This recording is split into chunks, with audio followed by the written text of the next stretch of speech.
Welcome back everybody, and welcome to our second atomic structure lesson, which this week is on isotopes. So what I'd like you to do by the end of the lesson is I'd like you to compare isotopes of the same atom, so you're going to be doing some description, and I'd also like you to do some calculating, so you're going to be calculating an accurate atomic mass of atoms involving their isotopes. So you're going to need a calculator for this one.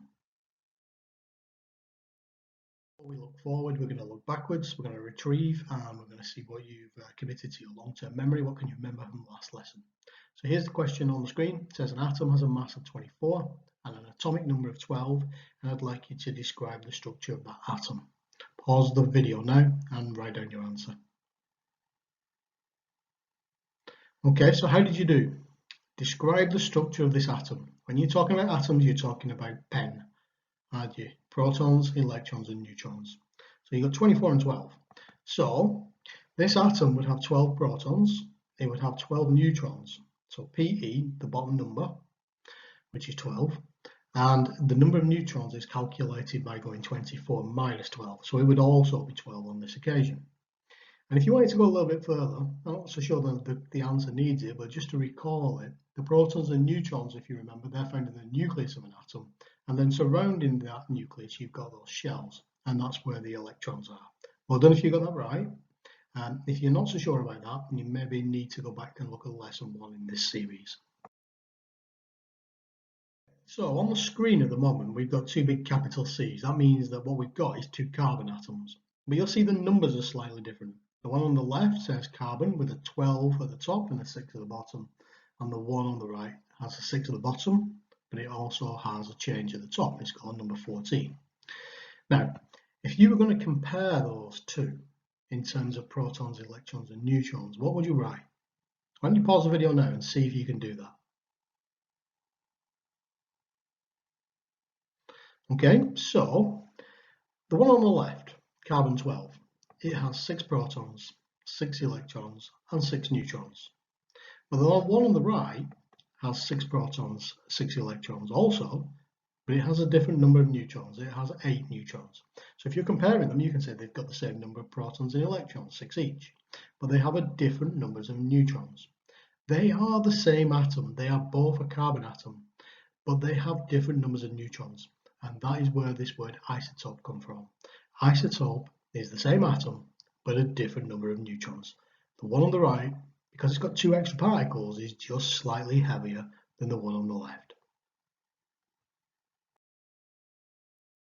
Similar to what we've just done with carbon, can I ask you to pause the video now?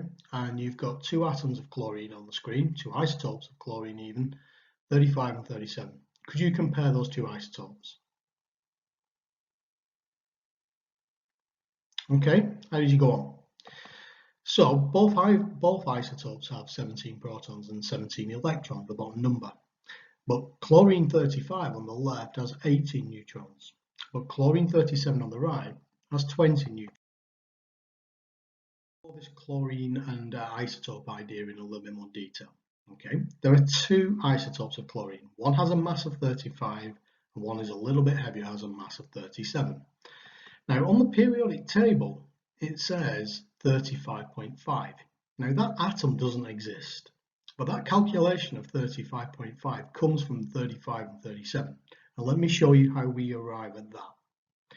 If you was to get every single chlorine atom in the universe together and put them in one place, you would find that 75% of them have a mass of 35, which means that the other 25% have a mass of 37.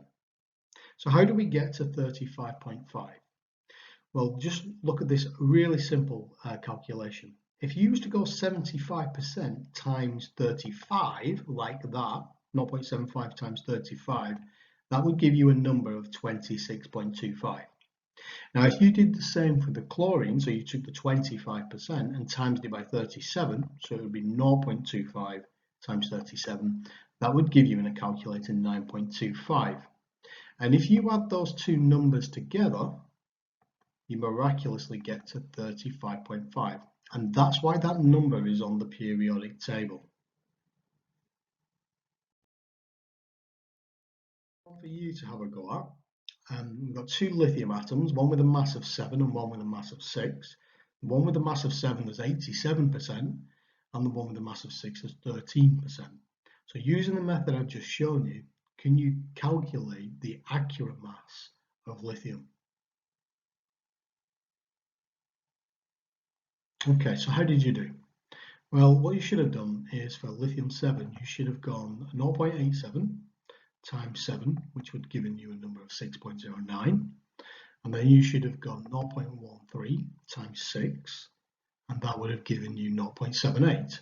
And if you add those two numbers together, you would have got 6.87. So the accurate mass for lithium would have been 6.87.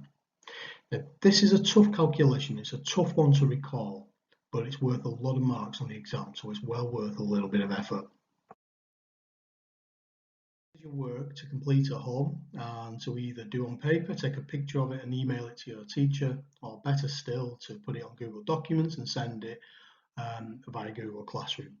So it says calculate the accurate atomic mass of the following isotopes. So we've got 3 isotopes of fluorine, one with a mass of 19, one with a mass of 18, and one with a mass of 20. And when you've completed that and you've got your number, I'd like you to also do a bit of description and compare those 3 isotopes. So you're comparing them in terms of protons, electrons, and neutrons. Okay, one more lesson to come next week before the summer break. Take care, everybody.